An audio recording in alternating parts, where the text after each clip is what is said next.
Well, ICE keeps murdering people, and a lot of you guys are confused. Angry, upset, motivated to action, sad, mourning, all of that I get. Confused? Because there's one specific color of people I see being confused about the 2 murders that have happened in Minneapolis recently. And there is exactly one reason why you would be confused that those people got murdered. And it's because they share the same skin color as you. And I don't want to hear any other justification.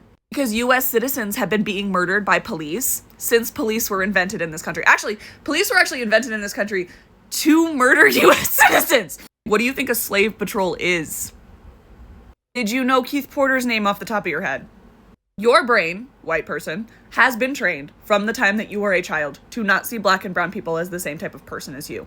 And the emotional reaction that you are having to watching people who look like you get murdered is part of that. Hold on, you're immediately going to want to push back against that and tell me I'm wrong.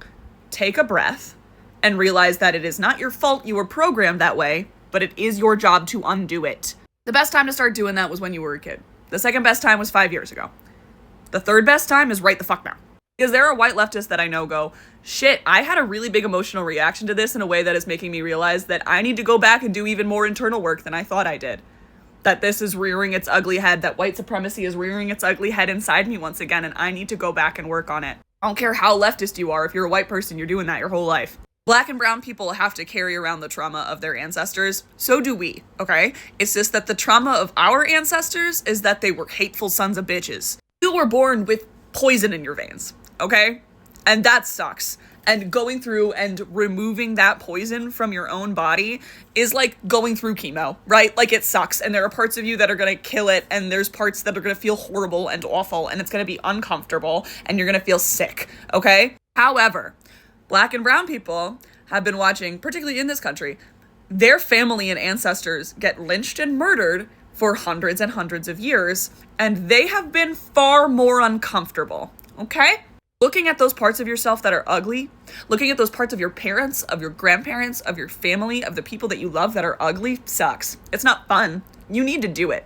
Because if you don't, you will find yourself aligning with fascism. Because they will tell you all of that stuff that is in your head. And it will feel comfortable. And your nervous system will think comfortable means safe. And it is not safe. Because, as black and brown people have been telling you for years and years and years, anything they do to them, they will eventually do to you. And they did. George Floyd was murdered blocks from Renee Good and Alex Preddy. And if George Floyd's murder didn't make you have the emotional reaction that you had to Renee Good or Alex Preddy, you need to look in the mirror and think about why. Because I guarantee you that the answer is that somewhere in the back of your head, someone has told you at some point that police murder is something that happens to brown and black people. And that's a normal part of the world. You think that. I don't care if you have a sense of justice because you're autistic. Your pattern recognition will tell you that that's the correct pattern. You may be a good person with good intentions, but you do not exist in a vacuum. And the stuff that was told to you was not morally neutral. You are a white person living on colonized land. The system that you live in is not natural. You existing in this country is not a morally neutral statement. It's a political one, and it's a negative one. What can you do to earn your place on Turtle Island? Because you don't belong here. This is not your land. This is not my land. This land is not for everybody. This land is Native American land. What can you do to earn your place here? Again, the first best thing would have been to kill Christopher Columbus before he got off on that fucking ship, right? But the next best thing is to give the goddamn land back and to figure out a way to earn our place on this planet after the inheritance that we've been given. You're not a bad person for being white, okay? But you have poison in your brain and in your veins that you need to go get chemotherapy for. And you need to do the work of being your doctor for chemotherapy. And you need to go do all your research and read all your books and figure it out, okay? And there is so many resources available to you. You just need to use them. Again, it's going to be uncomfortable and it's going to be weird and you're going to have to look at parts of yourself that you don't like and you're going to have to fix them. And it's going to suck. And you're not going to feel like a good person when you're doing it. You know what's worse?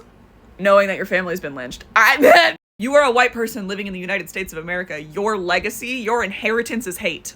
Your inheritance is disgusting. It's fucking hate. And you can take it and you can run with it and you can make it bigger. Or you can take that inheritance and you can reject it and you can turn it into something else and give something else to future generations. And that is up to you. But figure it out, because we're not waiting around for you.